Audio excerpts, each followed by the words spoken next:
Welcome everybody to my first proper vlog. If you are watching rather than reading it, this is my first attempt at sounding coherent without the benefit of jump cuts or flattering lighting. For those of you who know me, some of the events I describe may already be familiar. Strangers, however, you may need a little while to work out exactly what I'm drivelling about.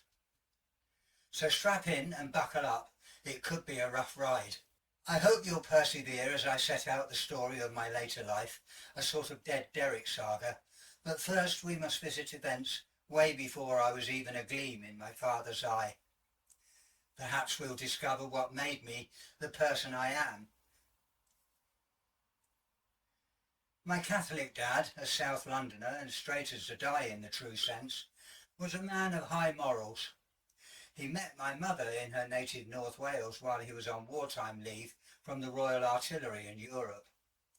Mum had worked in service and was a GPO-trained telephonist, quite a distinction in those days.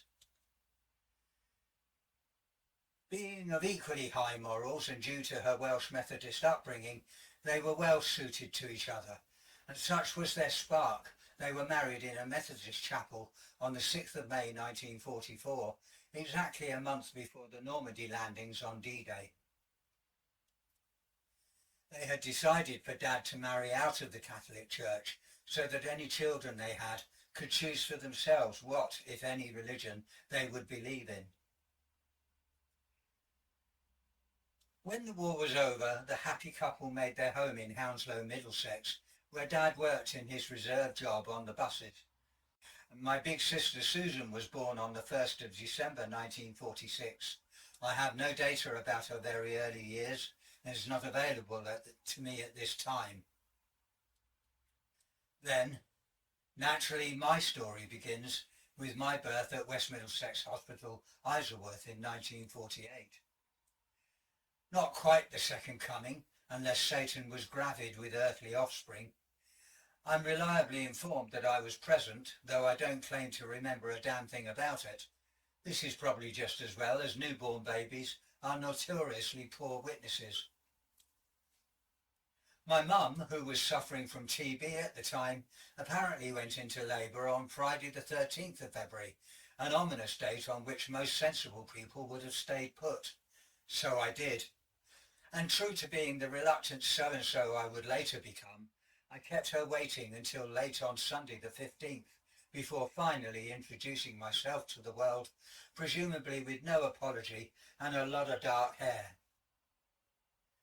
My dad took one look at me and he said, "We'd better call it a day." So I was named Paul Friday Jacobs, but later registered as Paul Francis. Even at that age, I was already causing administrative inconvenience. Because of Mum's illness, she was sent into isolation at a sanatorium near Pinewood Film Studios and a lakeside nightclub, now famous for its darts tournaments. A strangely glamorous neighbourhood in which to recover from anything. I, meanwhile, was sent into foster care in Wimbledon, southwest London, where I spent the first 3 years of my life. I like to think that my lifelong appreciation of all things Womble and the lawn tennis championships was nurtured there, although I should stress that I have never knowingly lived underground nor reached a Grand Slam final. In fact, it wasn't until the 1980s that I began to appreciate the grace and skills of Bjorn Borg and the aggressive play of Connors and McEnroe. Memories before the age of 3 are scarce, so I remember very little of my time in foster care. What does remain are impressions, my dad visiting whenever his work allowed, and several nightmare-inducing encounters with a large wooden spoon that hung on the kitchen wall like the sword of Damocles, only with more splinters and less Greek drama. There was also a large upright Hoover vacuum cleaner, complete with massive headlights, that emitted a shriek like a screaming banshee and sent me scurrying on hands and knees under the kitchen table. Even to this day, I regard household appliances with a healthy degree of suspicion. Mercifully, Mum eventually recovered enough for me to go home to Heston near Hounslow. There, until 1964, Mum, Dad, Susan and I lived sharing the house with my maternal nana and granddad, who'd moved from Wales to look after Susan while Mum was unwell. It was the sort of family arrangement many people of that generation would recognise. Close quarters, strong opinions, endless cups of tea, and the occasional muttered remark from another room. My early childhood was filled with the usual small adventures, pushing my dinky toys and matchbox motors around the carpet, and enjoying the occasional family days out to the seaside, zoos, museums and pictures, which of course was what we called the cinema before everything needed a more complicated name. Jerry Lewis, with Dean Martin as his straight man, always had us in stitches, while Danny Kaye was another firm favourite. Disney's animated Pinocchio and Peter Pan frightened me more than entertained me, and I suspect that was one of my earliest lessons in life's awkward little mixture of comedy and terror. As I was getting older, we were allowed to listen to comedies on the wireless. No television for us in those early days. Favourite programmes were Hancock's Half Hour with Tony Hancock, Sid James and Bill Kerr, and Take It From Here with Professor Jimmy Edwards, Dick Bentley and June Whitfield, and the Glums being the show's highlight segment. I also enjoyed the lunchtime show Workers' Playtime, when a variety show would visit a factory or similar and give the workforce a short respite from working the production lines. Many comedians of the day would do a turn, the likes of Frankie Howard, Benny Hill and many more. They all had an influence on my sense of humour, which I would adapt with the changing times. I was more mature when I soaked up Beyond Our Ken and Round the Horn with Kenneth Horne and Kenneth Williams. These shows were sprinkled with one-liners and puns, which I appreciated very much. I was unaware of the sometime risque content, for I was a good little boy then. And when we eventually acquired a television, BBC only with a 9-inch screen in a 26-inch box, my heroes of the day were Morecambe and Wise, Mike and Bernie Winters, Eric Sykes, Ken Dodd, Spike Milligan and the other goons, Peter Sellers, Harry Seacombe and Michael Benteen. The even older me had comedy heroes like Jim Davison, Les Dawson, superb, Jack Dee, my hero, and Lee Evans, manic. Jethro made me laugh as soon as he opened his mouth, and Victor Borge for his comic and classical routines. Rod Gilbert, Lily Mack and so many others keep me amused. Family holidays were normally spent having a few days away staying with tolerant family members in Wales or London. Occasionally we'd go to a seaside resort, staying in B&Bs, like in Bournemouth or Worthing, and we had 2 Butlin holidays. I think both were at Clacton-on-Sea in Essex. In 1957, when I was 9 years old, I won the Junior Tarzan competition. This was mainly, I believe, due to my natural tan, a sort of dirty yellow colour, and my impression of Tarzan's yodeling call. As I'm not very well at the moment, not able to do that noise now. This earned me a toy double-barrel shotgun as the first prize. Mum and Dad did not approve of this, being anti-weapons themselves, but I had a lot of harmless fun playing cowboys and Indians with my chums. My schooling, though, was a big disappointment to Mum and Dad. Unable or unwilling to emulate Susan's academic prowess, and being the lazy little sod I undoubtedly was, I failed to make much progress up the educational ladder. My first day of junior school brought me at odds with the stern headmistress. At some out-of-place remark I'd made, she noted, "Oh, you're Susan's brother, aren't you? Yes, we've heard all about you," and she promptly smacked the palm of my hand. Most exams, the 11 plus and their various accomplices, were failed with monotonous regularity, so grammar schools were never exactly in my crosshairs.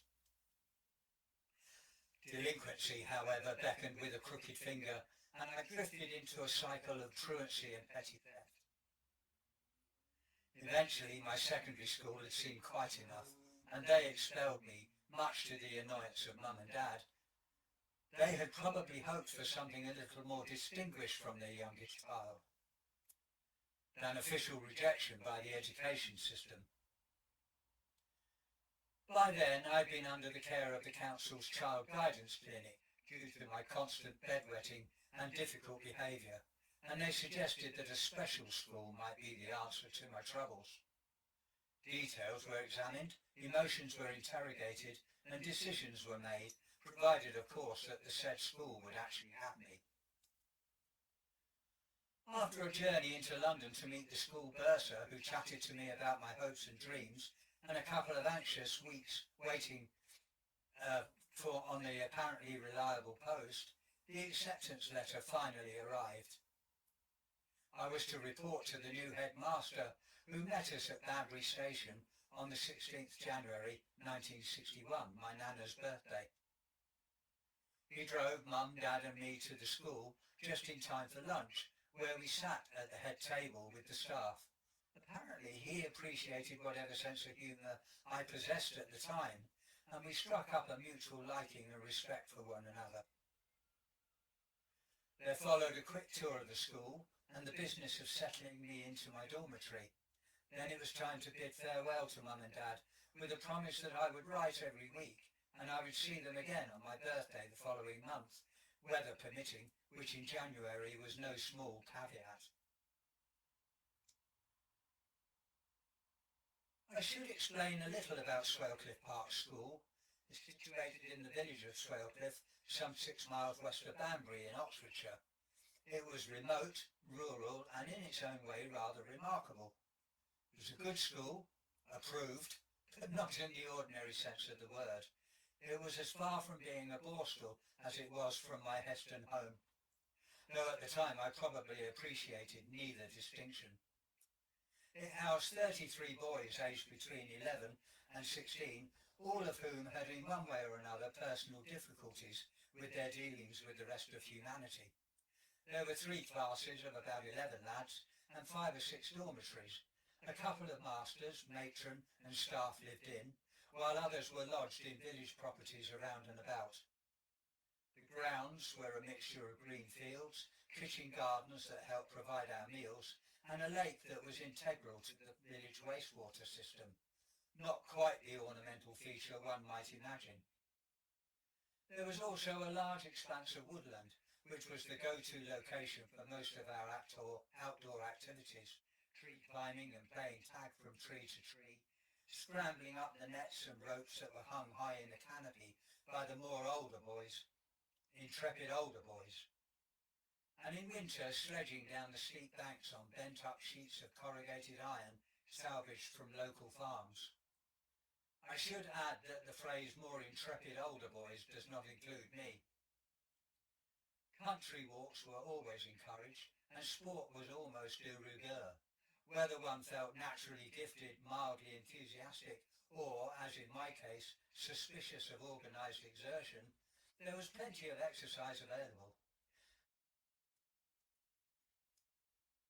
And so, with one expulsion behind me and a very different sort of school ahead, chapter 1 of my story comes to a suitable close. Not quite redemption, certainly not triumph, but perhaps the first faint suggestion that I might yet be pointed in a less disastrous direction.